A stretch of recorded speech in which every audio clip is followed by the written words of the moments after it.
मी अरुण खोडके. शिवचिंतन, शिवचरित्राची गोडी केवळ मराठी मुलकातच नव्हे तर परप्रांतीय लेखकांना सुद्धा लागली होती.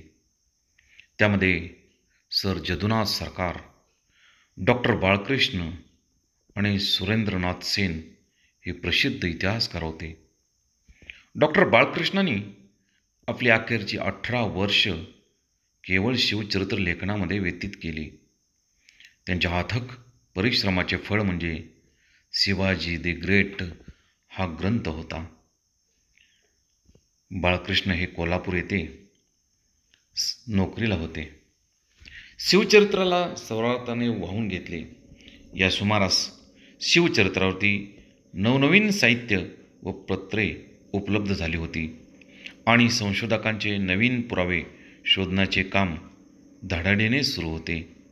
या सर्व कागदपत्रांचा अभ्यास करून त्यांनी शिवाजी द ग्रेट हा 4 खंडात्मक जवळजवळ 1,500 पृष्ठांचा ग्रंथ 1940 मध्ये प्रसिद्ध केला. या चरित्राची व्याप्ती आणि आवाका फार मोठा होता.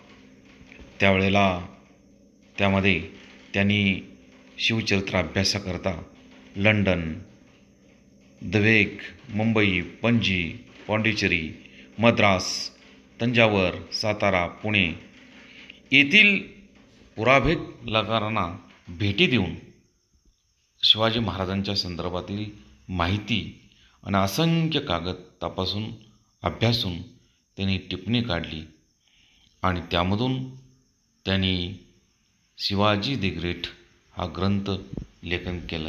बहुत काय बोलणे. राम कृष्ण.